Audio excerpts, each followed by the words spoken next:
Welcome back to the show, everybody. This is the Shankly sessions with my brother in arms, Dino. How we doing, Dino? Mo Salah. It's hard to say anything else, really, isn't it? That means I'm all good. Brilliant.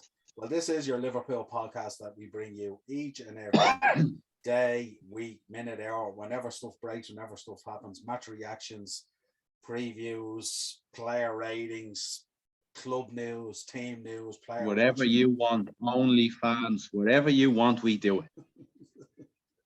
Only Liverpool fans. As always, you'll find the podcast. You might have a few. You might have the Chelsea fan peeking around the corner, like, oh, that's what real fans do. As always, you'll find the videos on the Dynamo Podcast Network on YouTube. You can hit us up on Twitter at Session Shankly. You get audio versions of the show. Don't know why you'd want the audio version show with these two handsome buggers on there anyway on Spotify. As always, let's get into this, Dino. Nowhere else to start but Watford 0, Liverpool 5. And the band is back together again. Always a good time when the front three, especially when it's Bobby, Sadio, and Mo score in the same game. But people were talking about Sadio kind of being washed up and he was done, and so Bobby was finished about 18 months ago, 2 years ago, and Mo was still only a one season wonder. I believe between the three of them in the Premier League, they've scored 278 goals and 116 and 19 assists between the three of them. Absolutely unbelievable. Sadio Mane getting his 100 goal in the Premier League, only the third player in the Premier League's existence to do it without scoring a penalty. That's some feat. To score 100 Premier League goals without scoring a penalty is absolutely unbelievable.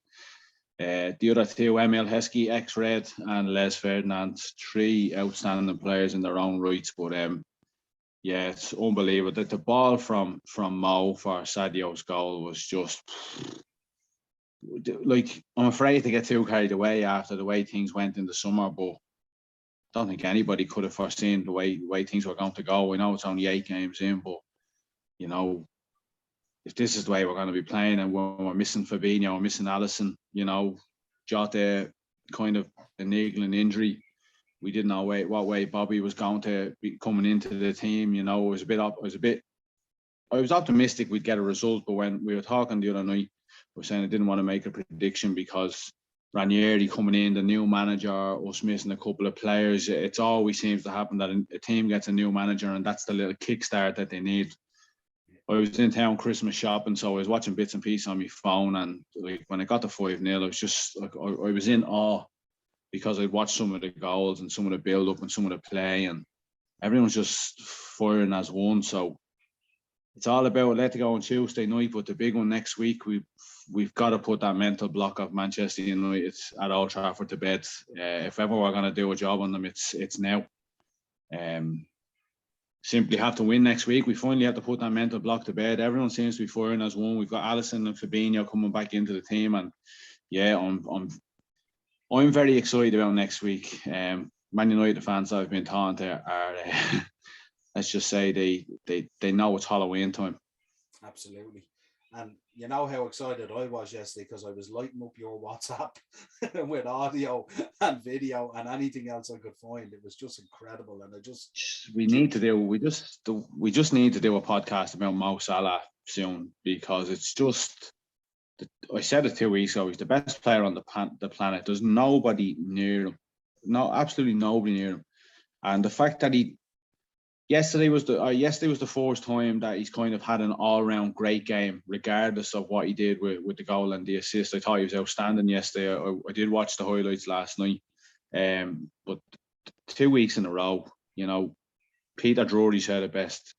It's no shame to be Salah this season, the form that he's in. Last week he put 2 of the best defenders on the planet on their arse, and this week he put 4 of them on their arse. His goal yesterday, I jumped in with a WhatsApp voice note, and then you jumped in, and I think fans are finally starting to take notice that regardless of who he plays for and how much Man United fans hate Liverpool and how much Chelsea hate Liverpool and City hate Liverpool, I think everybody's in awe of just how good Mo Salah is. He's absolutely outstanding. And as you said, give him $1 million a week. He's worth it. Yeah, I think listening to other fan bases at the moment now, they've really bought into Mo Salah. Like, he's absolutely outstanding without a doubt at the moment, and not because we're Liverpool fans. I mean, most people at the moment are saying he's the best player on the planet at the moment. That goal yesterday. Well, first of all, let's start with the assist. This is an assist to a guy that they apparently don't like each other. Well, you can see in the celebration. If you watch the celebration, you can actually see Mane saying thank you. Yeah. You know what I mean? It's, come here. You look at the great strike partnerships over the years. There's always that little bit of resentment. You know what I mean? If one is scoring more than the other, there's always that little bit of resentment there. And our fear was that Sadio would throw his toys out of pram completely, and it would just be a one-man show. If anything, I don't know what's being said in the background. I don't know what's going on. I don't know. You know, my hands are up to being in awe of what is going on at the moment, what we can see is going on at the moment. But, you know, everyone's just come alive this year. Everybody has come alive this year. Andy, Trent, James, Milner. Like, we're not even talking about Henderson. You know, we're not even looking at how good Naby Cater has been playing because of the way the boys up front are playing. Like, the guys between Mo, Bobby, Sadio and Jota, I think they've 26 goals already this season in all competitions. It's fucking the frightening. 17th of October, like. Yeah, it's frightening. And they've almost 30 goals. And everybody else is chipping in with goals as well. Like, the rate we're going, like, you know, you're afraid to say it because you're that optimistic, you know, but the rate we're going, like, if we get on, we have the momentum behind us. If we get on a good run, you know, the sky is the limit with this team, in my opinion. You know, we still have lads that come in, Thiago's still out, stuff like that. I'm really, really excited for the United game next week. I'm not overlooking the Atletico game. That's going to be really, really tough going over there. And I'm quite angry at the Spanish FA allowing Real Madrid and Atletico Madrid to have the weekend off in preparation for Champions League games midweek. Barcelona had to play their game this evening.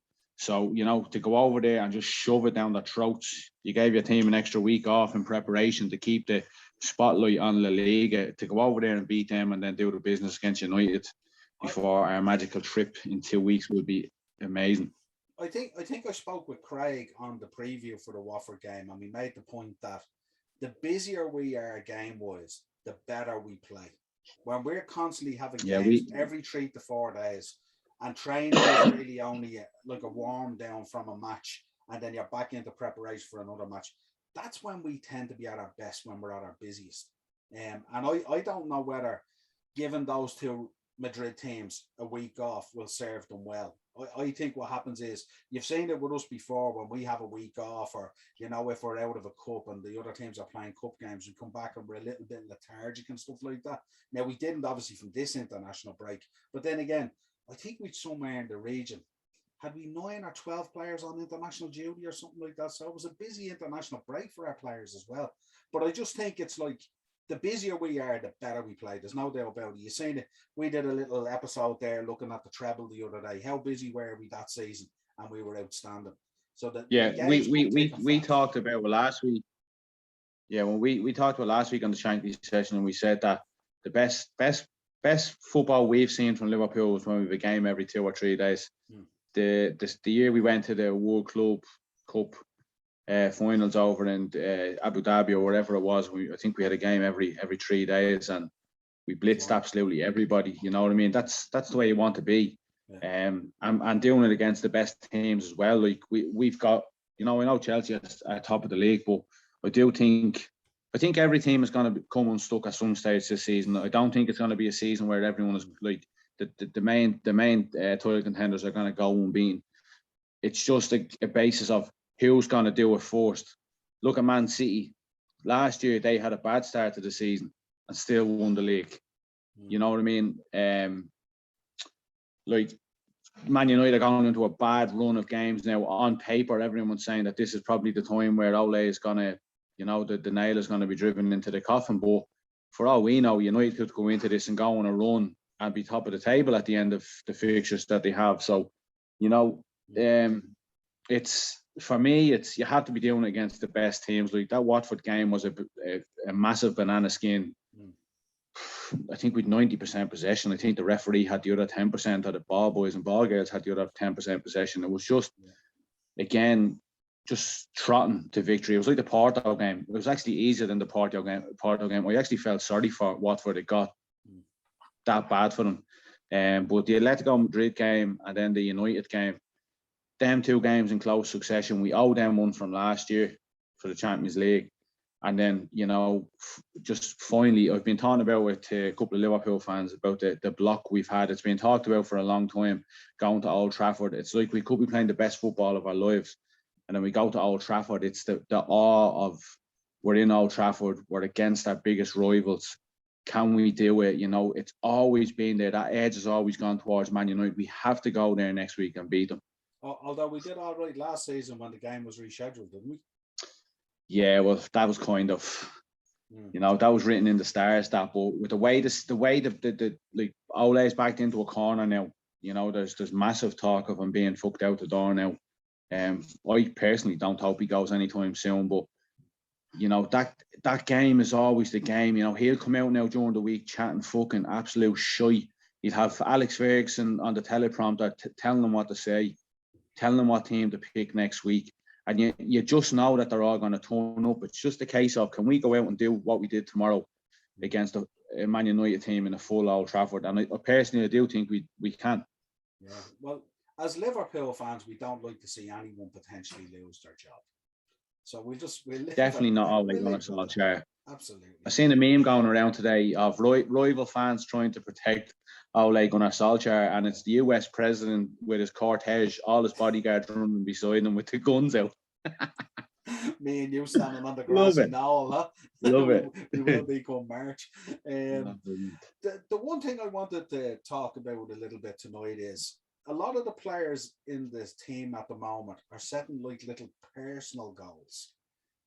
Like you have Hendo, who's achieved 150 games as Liverpool captain, which I think is outstanding. You have Sadio, obviously, and Mo joining that 100 club, which is amazing. But then you've also Jota coming out and talking about how he wants to improve his numbers. And we spoke a few weeks ago a number of times on the Shankly sessions about how we think Jurgen Klopp has laid down a plan for this year, and he has had individual discussions with players about what his expectation is and kind of set them targets. And this has made our midfield and our defence come alive somewhat in terms of their return, if you like. And it's reaping rewards. And I think it's never more evident than at the moment. When you see these guys coming out, you see Mo coming out going, you know, his expectations for the year, what he wants to do and what he wants to achieve, and how that filters into the team and how he wants the team. He said the other day in an interview, so long as the team is winning, that's the most important thing. He wants to win things with Liverpool. You know, you've Jordan coming out 150 games as Liverpool captain is massive. Sadio joining the 100 club. Virgil scoring on international duty. Clean sheet against Watford. 5 goals in. So many good performances. Trent was outstanding. Milner was outstanding. Everyone was outstanding yesterday. You know, even Kelleher, when he was called upon. When he was called upon late on, he made it a very good save. But you know what's been, and again, I'm not just pointing at the obvious one, but you know what's been a real standout for me and Niall? Have you noticed how much Mo Salah is smiling lately? How much he's patting the badge on the chest? You know what I mean? It's almost as if the team has just been reinvented. Like Mo Salah, he scored goals last year. He scored goals out of this world last year. And everybody be like, why is he not happy? Why is he not smiling? There just seems to be that desire again. In not saying he hadn't got that desire, but like I still think that Mo Salah has one or two gears to lift it to again. And then on paper, you look at how he's played this season. Like I think bar the Brentford game, he didn't score. But like Norwich, a goal and 2 assists. No, Burnley he didn't score against. Chelsea a goal, Leeds a goal, Milan a goal, Palace a goal, Brentford a goal, Porto 2 goals, Man City a goal and assist, Watford a goal and assist, Man City goal of the season contender, Watford a goal of the season contender. Every time the ball goes into the net, he's happy. He's over to the fans, not a camera in sight. It's just pure and utter joy. And as he's walking away, he's banging the crest. The guy wants to stay at the club. He's integral to everything that this team is going to achieve going forward. If he wants 500 grand a week, and I know we've talked about in the past, especially during the summer, about the money in the football and how it's destroying the game. It's as simple as this. Mo Salah wants anything over 380 grand a week. You simply have to give it to him. Gary Neville was talking yesterday about, I do think he wants to go to the Bernabeu and he wants to experience that. Brilliant. I've been to the Bernabeu tour. It's absolutely fantastic. He should do it some summer with his wife and his daughter. Or if we get them in the Champions League knockout stages, you get to experience the Bernabeu. Why would you want to go to Barcelona, Real Madrid, PSG? The standard of football across Europe is on the floor, in my opinion. Bar probably Bayern Munich. Liverpool, for me, the way they're going, Chelsea, Man City, that's the level now. So why all this talk about all these players want to go and experience, Spain, Paris? It's all well and good. Why would you want to leave Liverpool right now? It's just honestly, it's these guys just trying to create clickbait and stuff like that. It's absolute nonsense. You know what I mean? Yeah. Why would you want to leave Jurgen Klopp and Liverpool, especially in the moment that they're in now, and especially after going through such a tough season last year and landing the Champions League spot, coming third in the league when we no right to be in the top 6 when we put that run together. You know what I mean? And he was integral to that. You know what I mean? And he knows he's loved there, and he wants to create more and more records with Liverpool Football Club. They're going to sort it out. They need to sort it out. It's not going to be an issue. I believe it will be massive. Yeah, they're not going to pay the money to replace him. So, what we bought Mo Salah for, 38 million? Yeah. Mo Salah has to be worth at least 200 million. At least 200 million. If we were to sell him, it's going to cost even more to replace him. Because I believe the only player on the planet with the sell-on value and the marketing value that could come in and replace him is Erling Haaland. And quite simply, we're not going to pay it. So give the money. Just give the money. I believe his agent was in Liverpool today for fresh contract talks. And I honestly think that it's well on its way to being announced, and they're just waiting on that good time. And, in my opinion, there's no better time than beating Atletico Madrid on Tuesday, beating United at Old Trafford on Sunday, and Monday morning that's announced that Mo Salah is staying at Liverpool for another 3 or 4 years. But that's my fantasy anyways. Well, mine is slightly better. Let's beat Atletico on Tuesday and let's announce Mo Salah on Friday before we go to Old Trafford on Sunday. How about that, and get the party rocking early? I think the party is well on its way to rocking anyway. Certainly for us anyway. Absolutely. Less than 2 weeks now, baby. I know, yeah. So excited. I need to touch on something that you always touch about, and we have to give dues where credit is due. The crowd yesterday, the Liverpool fans, the away fans, were amazing. Amazing. Yeah. It was the only talk and the only singing and chanting you could hear all match was the Liverpool fans. They were absolutely the whole insane. game. And it's amazing the way the team feeds off it. Again, we seem to talk about this a lot, is the atmosphere for away games opposed to the atmosphere at home games.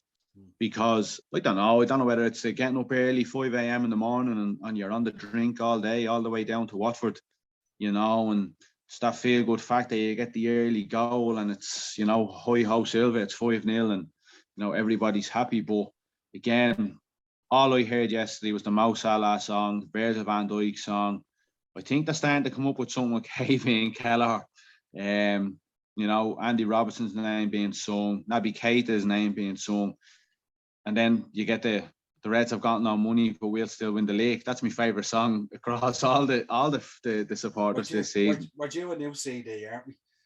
Yeah, come here. Who better? Me and your face on it like that. Yeah, it's something that's on the bucket list. Certainly, I know not just for me, but definitely for yourself. But to travel over to Liverpool and go to an away game from Liverpool, not a case of meeting the teams down there. I mean the fans down there. So I'm going to do the whole bus trip.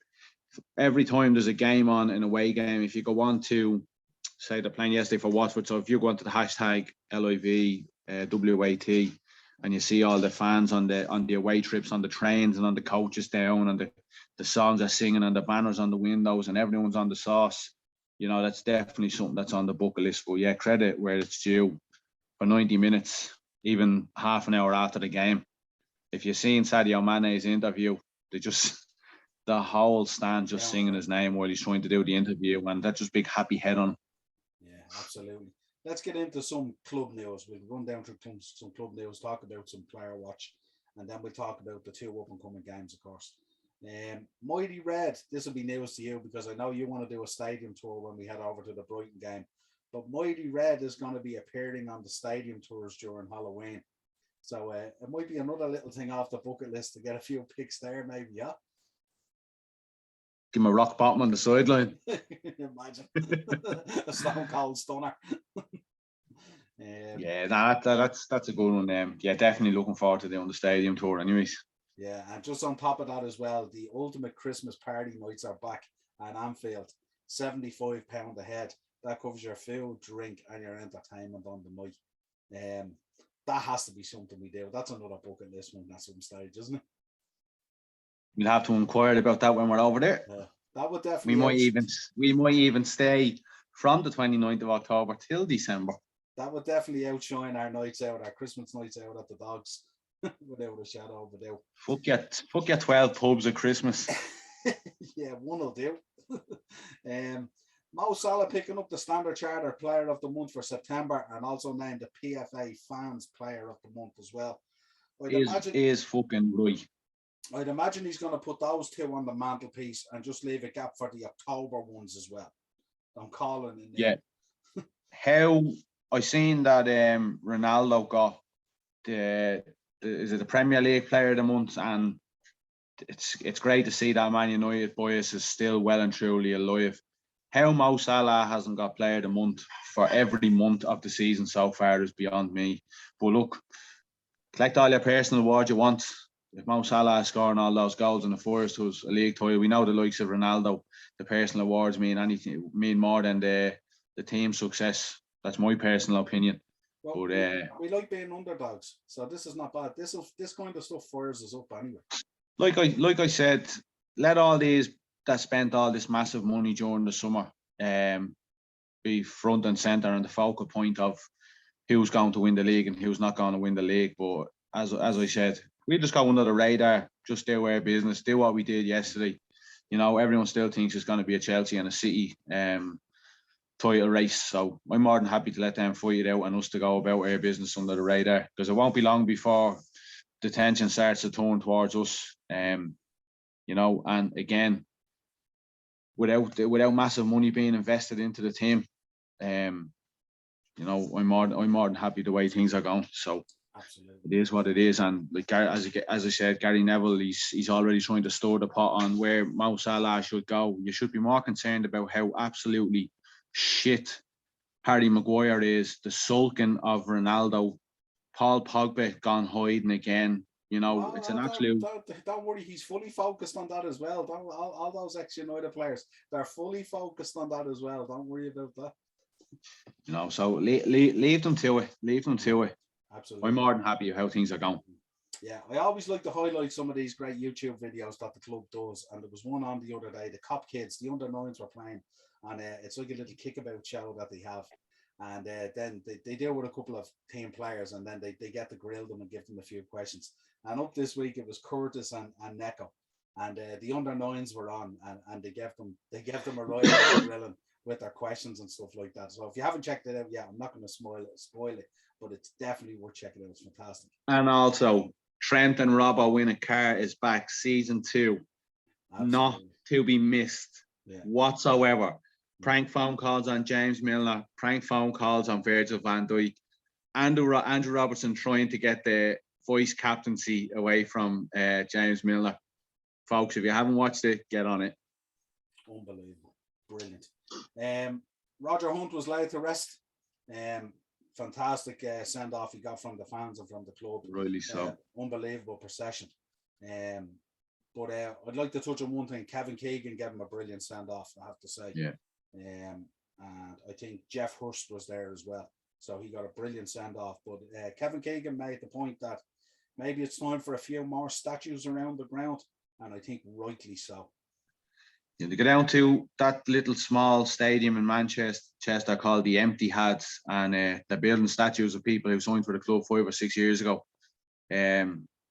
we do things differently at Liverpool. This man, as I said last week, with Ian St. John, Bill Shankly, Bob Paisley, Joe Fagan, these guys built the pillars that success rests on nowadays. And yeah, there's plenty of space around that ground now. That it'd be nice to see a few more statues going up there. I've no qualms about when, but now that Kevin Keegan has said it, it kind of touches home that these guys deserve their right place outside of Anfield, that the fans can go, young and old, those who remember him, those who will only have heard his name being spoken from their fathers, uncles, grandfathers last week when he passed. It'd be nice now to come around the front of that new stand where the pavement slabs are in place with the names and whatnot, and it'd be nice to see a few new statues, or maybe even like a little platform with 3 or 4 of them lined up beside each other. It would be really, really nice. It's starting to come into effect now how nice, just building onto Anfield instead of a new stadium is. So, eventually it's going to be just one big concourse. There'll be no cars getting near Anfield. So what a better way to pay homage to all these guys who built this club than you turning up on a match day an hour or two beforehand. You've got the Shankly,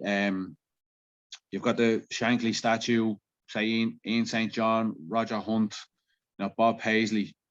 You've got the Hillsborough Memorial there, and then you've got the new stadium to look at, or the new stands to look at. So yeah, Kevin Keegan, nail on the head there. Absolutely. I always say that the strength of a fan base needs to be built on the understanding of the history of the club and what it took to get there. So yeah, absolutely. Let's get into some player watch here. Jurgen Klopp on Mo's performance. He said it was amazing, even if you take away the goal. And how amazing was that goal? He just stood on the ball. And I think 2 lads just stood there, didn't know what he was doing, and the next thing he was gone.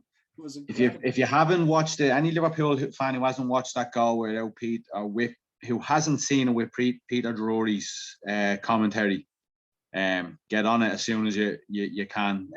Mo Salah, can he do it again? Mo Salah has, and then the place just goes fucking bananas.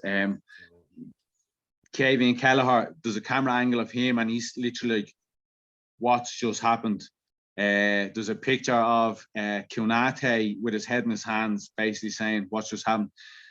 Jurgen turns to Pep Linders, gives him the high five, the hug, and then he turns around, the head in the hand. You can see him actually saying, "Can't believe it." Another week where I'm saying we've ran out of superlatives for this guy. It's unbelievable how good this guy is, and the fact that we've said it so many times. When Mo Salah signed for Liverpool, we were thinking, is this the way the club is going to try and get success? And I'd gladly put 2 hands up if I wasn't holding this phone. I've a humble boy. This guy has took Liverpool to another stratosphere. It's scary how good this guy can still be too. I wonder what Jurgen Klopp feels when he's walking down the tunnel on a match day about what these guys are potentially going to do, especially Mo Salah, because I'm sure in the dressing room, Mo's just sitting in the corner with the biggest smile in the world on his face, because it's like the smile never leaves his face. And it's like he's walking out of the tunnel smiling, and I'm sure Jurgen's thinking, what's he got planned for me today? Must be unbelievable. Like that, I understand where FSG are coming from with the whole, if a player's coming into his 30s and do you want to pay that big money? He's proved it week in, week out that you have to pay the money. The thing I'd be looking at most though is he being a Muslim, he doesn't drink, he doesn't smoke, he's in super condition. This guy is still going to be doing this when he's 35. So, like, as a lot of ex-players, I was reading John Aldridge's column in the Sunday World today and saying, like, if we don't give him the new contract, that we're going back about 10 years in time, because we just won't be able to. Bringing in someone, I don't care if it's as much as Kylian Mbappe is the pipe dream, bringing in Mbappe, bringing in Haaland, bringing in Lewandowski, well and good. These guys are superstars. How do you know they're going to come in and hit the ground running with Liverpool? Because if you get rid of Mo Salah, you need someone who's going to come in, first game and score a goal or two, and then continue to do that week in, week out. Man City, without a striker, are still lucky enough that they have that added quality in the team. Chelsea, their squad in general is class. You know what I mean? Then you have the teams on the precipice. I'm not going to give Man United credit simply because there's too much rest on those 1 or 2 players' names, Bruno Fernandes, Ronaldo. But with They Liverpool, also have an amazing squad, though, don't they? It's just they lack leaders. yeah, they just Leaders, lack as in at leaders. the management and the coaching level, not so much on the They pitch. just lack leaders. Whereas our main concern with Liverpool was the 2 years we won the Champions League, we didn't strengthen the team. We won the league, we didn't strengthen the team. Coming into this summer after how after how lucky we got getting Champions League football, but when you look back on it, it wasn't luck. We just really bit down and fucking ground out, finishing third in the league. Man United had the best season in 10 years, and they still only scraped second in the league ahead of us. But I thought after those three seasons that this would be the summer where we went out and we got that injection of freshness into the squad. We didn't. And then start the season and said, look, I'm just going to put it behind us. There's no point in just fucking being bitter about it. There's nothing we can do now. Going forward, this is what we have. This is what we have to do. It couldn't have turned out better. And now I believe it's because it's the same team. It's the same mentality. There's no new faces came in and a major shake-up. And as you said, Jurgen Klopp has obviously sat down with these guys and said, look, guys, look at the way we played for those 3 years.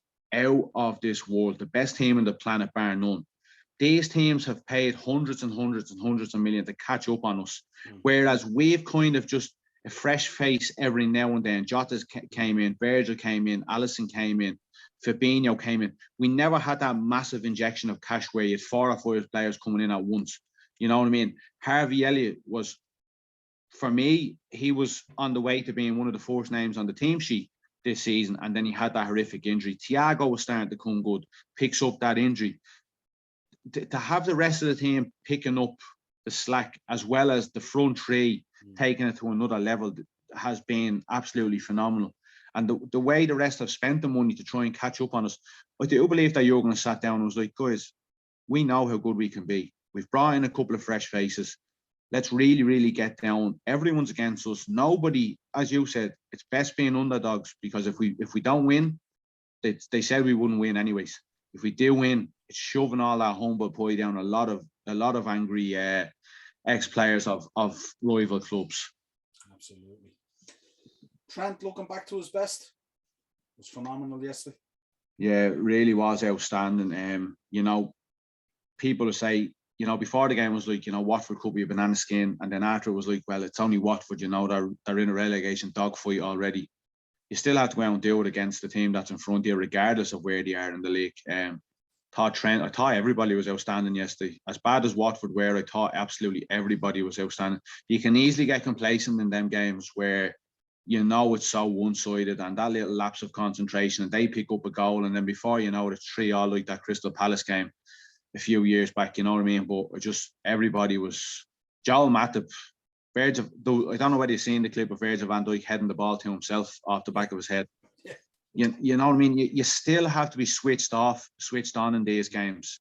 And as you said, Bobby didn't particularly have a very good game, but still scored a hat-trick.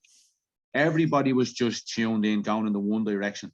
Naby Cater, he's played 4 games in, I think, 12 days, 15 days, and has looked insanely good. And one of my things during the summer was, we're not spending money. If Naby Cater can come in, stay fit and do a job, it's a win-win situation. And that's exactly what he's done. He's been absolutely outstanding. But yeah, the question was Trent looking back to his best. Thought Trent was absolutely outstanding yesterday. And no better place to really shove it down a lot of throats, because Jurgen's spoke really, really highly of him lately, is next week against Man United. Because the whole world, it's the biggest game of world football. Everybody's going to watch him go out next week and just really do a job.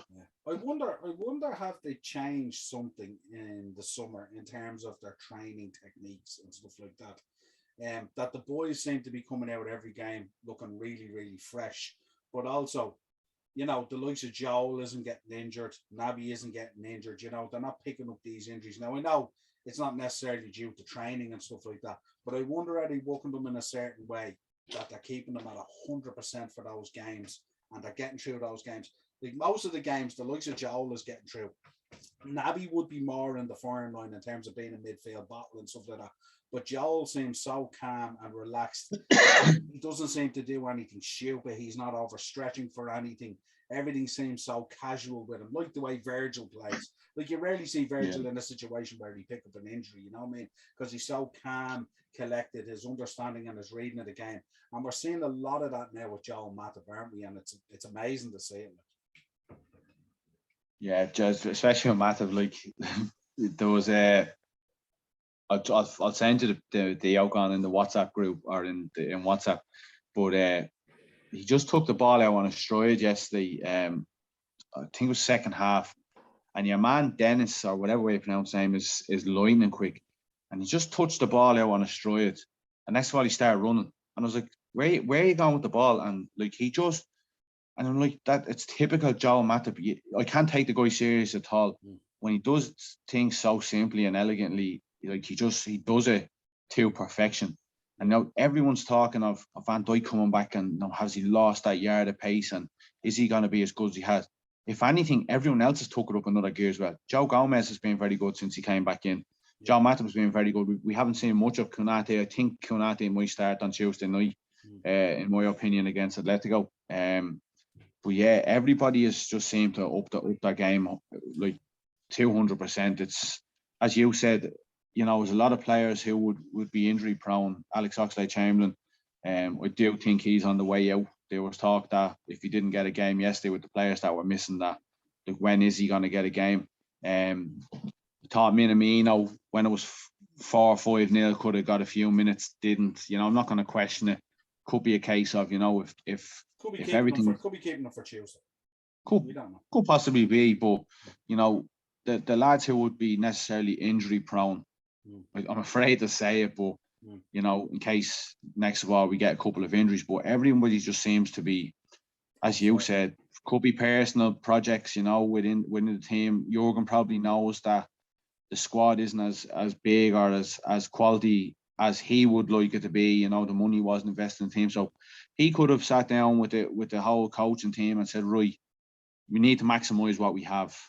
Let's bring in Konate. Hasn't really been needed as such yet. So yeah, things had to be niggled, messed around with, and it's benefited the team tenfold. So long may it continue. Absolutely. Sandon Allison and Fabinho straight to Madrid seemed a shrewd decision now, wasn't it? Yeah, just relax, unwind, let the body settle itself. It's the most logical thing to do. When I heard of it, it was like a light bulb going off in my head. It was like, why travel back to Liverpool? Have to get accumulated there. Straight over, we meet us over there. There's no involvement with the game in Watford on Saturday. I think the team is are they travelling over tonight or tomorrow morning? I'd say they'll be travelling over tomorrow. I'd say. Yeah, but I'd say there was a couple of fitness coaches met the boys over there. You know what I mean? So yeah, I'm really, really excited for this game on Tuesday. A full one day, whatever, I can't pronounce the one day, whatever it's called. A full it's going to be electric over there on Tuesday, and I just hope the boys turn up something similar to Saturday or something similar to Porto. Yeah, absolutely. And touch wood, a good result and no injuries. Touch wood, a good result. A win obviously would be nice, but thinking a score draw maybe. Yeah. Jota looking for better numbers this season. We touched on it already, but it's great to see these guys are setting personal goals all the time. Harvey making good progress still on the exercise bike, but great to see him up and about and stuff like that now to the cast and making progress. That's the main thing. So. My guy. Really, really hopeful that we might see him before the end of the season. Sticking by what I said at the start of the season, this guy is going to be world class. Yeah, absolutely. You've shown glimpses of it. Curtis unlucky with an injured. He was just getting into his stride. Another one who's doing brilliant. I didn't see Jurgen's interview, but I believe he let loose on the FA and the PFA regarding management of players and whatnot. Again, when looking at the Bundesliga today and the 5 substitutions rules and stuff like that, it all plays back to looking after players' welfare. Have to still back Thibaut Courtois 100% after his outburst last week. It's all about the dollar. That's all it is. It's stupid. after a long season last year, the European Championships during the summer, we've an African Cup of Nations coming up in January, and these fucking pointless European and World Cup qualifier games, like lads having to go to Brazil, like it's absolutely pointless. It's all about money, and it's gonna take someone taking with a career-ending injury for days. UEFA, FIFA, the FA, the PFA to sit up and realise that enough is enough. These players aren't getting paid out an extra to go and play for their countries unless they win a World Cup or a European Championships where they get a hefty bonus. But like for lads who, there is players out there that have to play their own way to get over and play an international, and it's scandalous. It's absolutely scandalous. Yeah, and another one coming up in November, which is absolutely ridiculous. Fucking ridiculous, like. Thiago still out with a calf injury, but we're hoping to have him back pretty soon. Great to have him there as an option, brilliant player. Be nice to have him back on Sunday. Although, come here, the way Cater's been playing, we'll be more than happy for Naby to come in. Fabinho will be back. We'll be more than happy to see James Milner coming in, breaking up the play. But I don't care who's in the starting 11. We're fully confident of what's there. And yeah, regarding Thiago, we were starting to see bits and pieces of his best work. So, the sooner he's back, the better, obviously. Yeah, James Milner came out the other day saying he was feeling refreshed after having that break during the international break and stuff like that. And to see him back in midfield again, he was outstanding yesterday. His hassling of players, breaking down the play, winning the ball back, simple passing. That pass he made for that assist, my God, you know what I mean? I was gonna say that he reminds me of Gary McAllister. He's like, if you watch how he plays when he's in the middle of the park, his natural position, central midfield, he's like, without the goals, he's like Gary McAllister and Steven Gerrard. He's not afraid to do the fucking dirty work. He's very, very cute. But when you talk about he's like a mixture of McAllister and Steven Gerrard, he's James Milner. He's always been like that. If you go back to when he started playing, and it seems or not, like 16 years ago now, I think, when he started playing. I think it's longer than that. He's been absolutely outstanding. When he came in from Man City, I don't think anybody thought Man City would regret. He could still do a job in the middle of the park for Man City. And thankfully, I still think there's another couple of years in him. I do think, though this could be his last season at Liverpool. I do think he'll want to finish out at Leeds where he started. But, long may it continue. The guy is a super freak for fitness. And when he's on the pitch, he's absolutely outstanding. And such a versatile player to either have in your squad or on your bench. I mean, you could throw James Milner in anywhere. I mean, if you were hard pushed, you'd throw a set of gloves on him, wouldn't you? And you wouldn't be too upset. I mean, he's just outstanding. If he was announced, if came out team next week and he was starting up as a number 10, I'd probably not worry at all, if I'm honest. He's just one of those players, you know you're going to get a shift off him. Yeah, and come here, who benefits more than anyone is the young lads coming through in that team. It's all well and good you're playing with Mo Salah, Sadio Mane, Kevin Keller playing with Alisson. You've the utmost professional leading the line every year, the fittest man on the team. That's the guy you want to be looking up to. He nearly acts, I'd imagine, like a player liaison between the outstanding players in the team and the youth that's coming through. Like, you can imagine James Milner in a locker room when a Kai Gordon is coming in to play in a Carabao Cup. You know what I mean? And I'm talking to him and giving him that advice and bringing him along and making him feel like $1 million going out on the pitch, that you've nothing to worry about, son. I'm here with you. I have you all the way. Won't let you down. Go out there and express yourself. Have fun. Enjoy it on the way. This is what it's about. He must be amazing as a player to have him along. Even like, you look at Simiskis against was it Burnley, and he made that he had the little lapse, the little switch off, and the camera just goes straight to him, and Milner just comes out of nowhere and he gives him a clatter. Like, come on, you're having a great game. Keep the head up. Doesn't happen again, and it hasn't happened again. Simiskis, when he's came in, has been outstanding. Like, young or old, you'd imagine that if someone's having a tough time or a bad run of games, you've James Milner is your shoulder to cry on. Bit of tough love, you know what I mean? Things can only get better. But as you said, what a feeling it must be for the likes of Harvey Elliott when you have these players coming out and talking about how great you are. Kai Gordon, the young lads that came in for the cup game against the Carabao Cup game and all. Like, James Milner is your captain. that's what all clubs need, is someone like that. Now, sure, there is players like that at all clubs, but for me, we've got the best of the bunch at Liverpool. You know what I mean? This guy looks like he could do this for another 10 years. He's the utmost professional, lacks nothing as a human being. He's probably one of the most selfless, classy people in the game. You know, but when he goes out into that, he's the poster boy, isn't he, for what a professional footballer should be? 100%. He looks after himself. You know, if James Milner's still doing it at this age, there's no reason why Mo Salah can't do it for another 6-7 years. Yeah, you spoke no about reason whatsoever. You spoke about us doing an episode on Mo Salah, but good Lord, we'll have a collection of episodes on James Milner when the time is right. There's no doubt about it. I hope it's not for another couple of years, but yeah, when this guy says goodbye to the club, you know, not just on his Liverpool days, we'll be doing a look back on his career, because it's been that long. You know what I mean? The guy has been absolutely outstanding. He's won everything in the game. He left Man City. Man City thought he wasn't good enough, that they were on to build a project to go and win the Champions League. Been to 2 Champions League finals, won a Premier League, won everything in the game, and still has it in him to offer a team that's challenging as one of the best teams in the world, week in, week out. He's just absolutely outstanding. It's a pleasure to have someone like that at your club. Yeah, the first man on the training pitch and the last man to leave. James Milner all wrapped up in one without a shadow, without outstanding. Let's talk about the 2 matches coming up. But now you've touched on them, obviously, Atletico. Going to be a tough game, obviously. Links there, obviously, with Suarez and stuff like that. But as you said, we kind of owe them one, don't we? But I think rather than thinking that we owe them one, I think we need to go out there, just put in a professional performance, do what we do, get out of there, hopefully with 3 points, if not 1, and get ready then for Sunday, which is the big game against our rivals, Man United.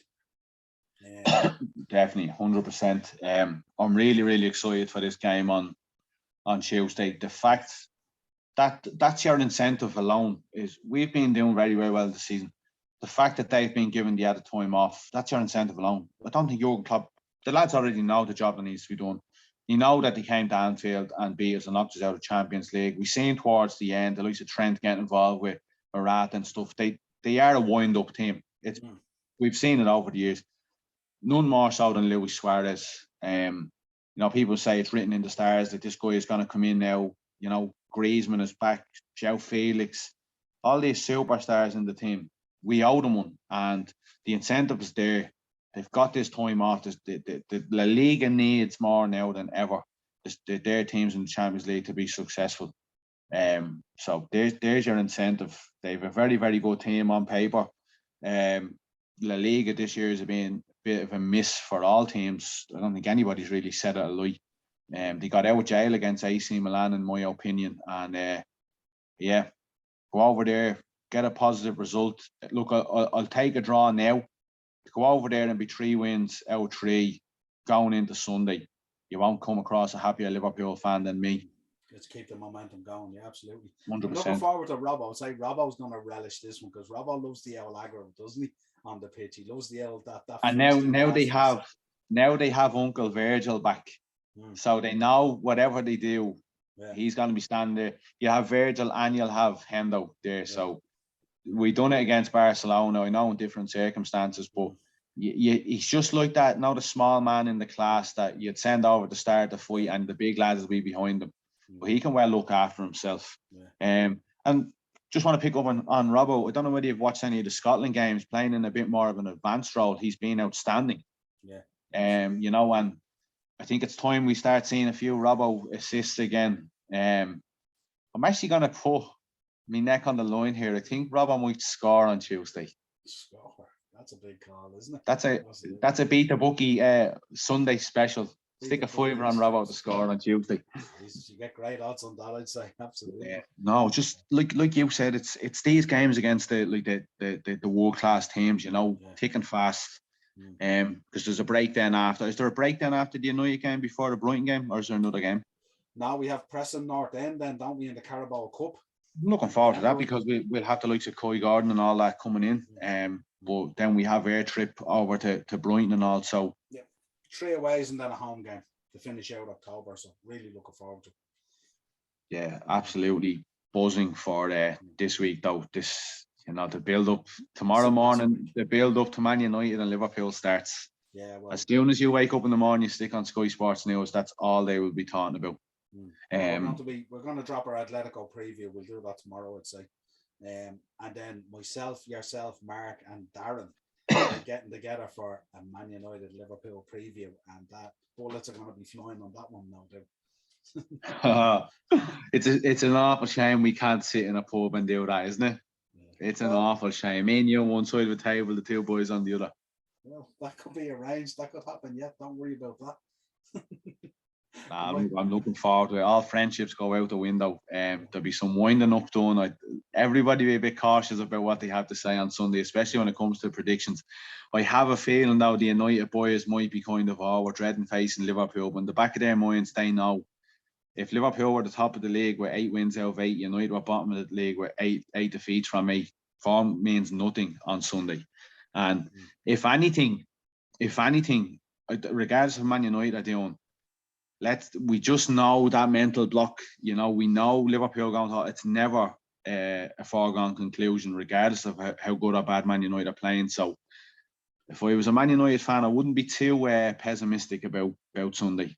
No, I don't think they are. They know they have quality there. They just have to figure it out, Let's see what happens, By the time Sunday rolls around, Zidane might be manager, depending on the Atalanta game, but that's neither Big Sam. Big Sam might be manager.